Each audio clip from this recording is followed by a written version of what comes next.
Watch this. Donald Trump is the first black president. Amen. Because he's the first one that has actually addressed issues in the black community. Like, Obama didn't do it. He said it, not me. I mean, in my lifetime, I've gone through Clinton, Bush, and Obama. Neither of them have done anything. They certainly haven't advocated for responsibility and taking ownership of your own life and knowing that you are an individual and that in America, you have freedom. We defined you as free. They didn't even put America first. Yeah, God. You know, Donald J. Trump puts America first. So you gotta love that, man. Awesome. Trump 2024 MAGA family. I was at the bar last night and a woman punched me in the face just for me wearing a MAGA hat. And that's just really crazy. All the vile disrespect and the hatred that I'm getting and the abuse just for wearing a hat. But see, if I had retaliated, I would have been in jail. And it's crazy how she can abuse me and nothing will happen. She almost broke my nose. And it's crazy. I didn't retaliate because I'm smart and I didn't do anything about it. But it's just so sad that I'm getting the abuse that I'm getting. And that's what's wrong with society, is that she's allowed to do that and no one will say anything. I'm in Philadelphia, but it's a blue city. And so I'm not even surprised. That's what's expected here. So I was in Walmart and these two African-American men came up to me aggressively and asked me why am I voting for Donald Trump. You know what I told them? I said he's a great man, great politician, great businessman, great husband, great father, great leader, great president. He knows how to keep the economy well. Stop listening to the lies, guys, and think for yourself. Greetings, my lovely people. I hope you're well and welcome back to my channel. So for many black Trump supporters, simply wearing a MAGA hat has turned into a symbol of betrayal in the eyes of their own community. Some are disowned by their families, refused services in restaurants, and even silenced on social media for expressing their beliefs. This is becoming more than politics, you know. It's about identity, freedom of expression, and the growing divide within America itself. Let's have a closer look. So my parents cut me off for supporting Donald Trump. My family disowned me. My cousins don't speak to me. I'm alone in this world, but you know, it's cool. I'm still going to fight for what I believe in, and I'm still voting for Donald Trump on November 4th. And best believe I'm going to that NYC Trump rally on the 27th. And I'm going to fight for what I believe in. The Democrats love to brainwash black people into thinking that they're the best candidates for this country. But I ain't believing that shit. Make America great again. I think I might need your help, y'all. Fam, I need your help. So this is my second video pertaining to this issue. 4 days ago, I was discriminated against because of my MAGA hat. Two black front desk clerks, they refused to serve me because they did not like the fact that I wore a MAGA hat, and they blatantly refused to serve me. I was discriminated against. I was made to feel like I was less than a human being. They made me feel like trash. And this is from two people that look like me. This is this was not done by any white supremacists, any extremists. No, this was done by people who look like me. And I don't know, I just can't let this shit go. I already spoke to management about it. The manager that I spoke to, he was very, very understanding. He was very embarrassed about the whole ordeal. They did comp me a night that they made me not pay. And I told the story about Tina, who was just not having it. And thank God for her. But I feel like this is a situation that needs some attention. We've had stories where people have been discriminated against because of their race, because of their religious affiliation. But for the fact that you've been discriminated against because you're wearing a MAGA hat, I think that needs more traction. I don't think this is right for anybody in 2025 in America right now. You know, for us to be going through this, for anybody, any American to have to go through that just because of your hat, you get discriminated against? No. So what do you think I should do, y'all? I haven't yet gone to corporate, but my heart is like, I feel like I want to take this to corporate. The hotel in question was the Hilton. It was the Hilton Hotel at the Netherland Plaza in Cincinnati, Ohio. That's where this incident happened on March 31st. 2025, 4 days ago. And I'm not taking away from Tina. I'm not taking away from Ashley. I'm not taking away from the manager, Tom. Those people are great. But these two individuals, I feel like they need to be made an example of.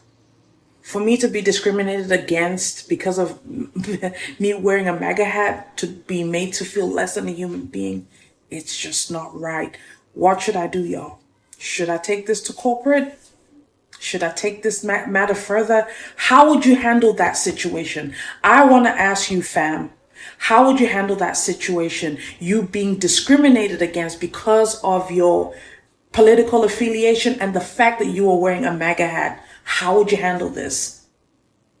Because to me, I feel like this is a situation that should not be taken lightly. But you tell me, how would you handle this? I need your help, y'all. What would you do? I went live today, and it started off a very successful night. You know, I was selling the hats, and I sold 19 hats. You know, a lot of people were interested in it. I never had a successful night like that before. But of course, you know, people that didn't like the hat came into live, and I mean, for like at least 2 hours, I was putting up with like a lot of rude comments, a lot of disgraceful comments, a lot of, you know, you should off yourself comments for, you know, good 2-3 hours. But, you know, I was sticking it out. I was, you know, trying to sell a product and connect with people that would like the hat, not even really talk too much to people that wouldn't like the hat. Yeah, I got 19 sales, and I would have made a lot of money off of it, but they kept reporting my account. So now TikTok gave me a 6-point violation for no reason. They basically said that this was pre-recorded, and it wasn't. I was tired because I was on live for like 3 hours. So, you know, all that money I made, all like that work I did, it's just gone because, you know, people are so mad about it. And it's messed up because I was getting like a lot of abusive comments left and right, and I was sticking it out. But it's like, for what? You guys reward people that leave nasty comments. You guys reward people that bully people just because they don't agree with you. You know, I never had a successful night like tonight. You know, if you watch my other videos, I promote lots of products. I thought that this would be another, you know, good product to promote. Obviously, I believe what, you know, I'm wearing. I wouldn't do that just for, you know, clicks or anything. But it's just the fact that people automatically assume I'm a bad person, and the fact that people automatically want me to lose any way I'm making money, just because they, you know, can't fathom why I would have a certain way. You know, I just think it's really sad. Whether I agree with you or not, I would never want to mess up your money. I would never, you know, think that you're evil off the bat.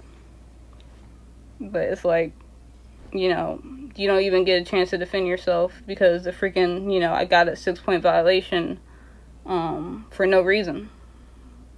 And it's like the freaking appeals process is ran by AI. So, I mean, I didn't do what they said that it was pre-recorded. It wasn't pre-recorded. I was literally tired from being on live for like 3 hours straight. And it's like, I did all that for what?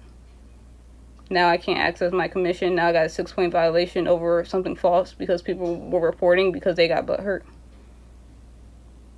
And it's not fair. Like, this isn't right. Maga family, AFF family, Trump supporters. Oh my God, I done found my tribe.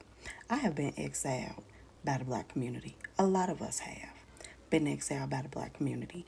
But when I say the Maga family, the AFF family, my snow bunnies, my Hispanic bunnies, oh my God, when I say the support has been mad real, it has been mad real. And I just want to thank y'all for embracing us, okay? Because we have been exiled from the black community. We have been called Uncle Toms, Auntie Toms, told to jump off a bridge, and some of everything else under the sun. We have been totally annihilated by our own. But we have been embraced by you guys. I have found my tribe. You know, for some, supporting Trump is about policies, jobs, security, and breaking away from the Democratic Party. But for others, that red hat is seen as a symbol of hate, oppression, and racism. The backlash isn't just online. It's happening in real life. Families are breaking apart. Friendships are ending.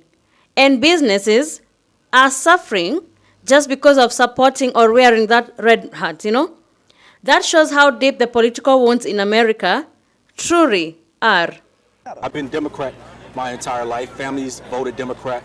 I probably have been the only family member that decided to step aside and vote for the Republican Party because I believe their values are more aligned with my culture as well as my family culture and values. One of the reasons I think that it's important to vote for Trump is because I'm dissatisfied with our borders. I believe that those need to be secure. But Who are you voting for? Trump. What do you think about blacks for Trump? I think it's great. More black people should come out and vote for him because he's actually done a lot for them. Like what? Affirmative action, the economy. He did affirmative action? Yes, he did. Okay. Oh wait, no. No, he took it away.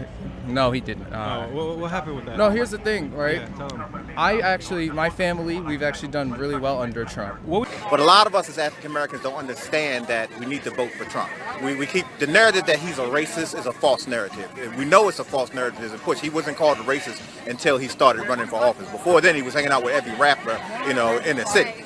So how can he be a racist up until one point, and then all of a sudden he's a racist all of a sudden? But his policies, we need to not vote for personality. We need to vote for policies. His policies are for everybody, and he's done so many things for African Americans. The Second Chance Act, low unemployment rate, and he's given to historic black colleges. So we need to keep those policies and push forward with his policies and keep that momentum and not vote different when it come up. The Democrats have nothing for us but death on their platform, and most of their platforms do nothing but destroy the African American community. We know that. We say we want to change, but we're afraid to make the change because of his personality. I get it. A lot of people don't like him, but like his policies, and you cannot lose those policies as African Americans. A lot of people are going to say, "Oh, you're wrong for supporting him and everything like that." No, I'm not wrong for supporting him. We need to keep those policies, and we need to keep that momentum in the African American community moving forward. For some black Americans supporting Donald Trump, it's a matter of personal conviction, They see policies and promises that align with their values. That many people feel that those who support Donald Trump, they feel like that's a sign of betrayal of history, community, and the struggles of black people in America. So what's clear is that red hat has become more than just a political merchandise, It is a symbol that divides families, communities, and even the nation. This isn't about whether you are conservative or liberal, Republican or Democrat. This is about humanity. Because at the end of it, all we want is dignity, compassion, and understanding. And sometimes, the most powerful statement you can make is to put that heart away and open your heart instead. Thank you so much for tuning in to today's video. If you found value in what you shared, kindly consider subscribing and turn on notifications so you never miss any update from my videos. Your support really means a lot, and it helps us keep bringing you more insightful content. Thanks again, and see you in the next video.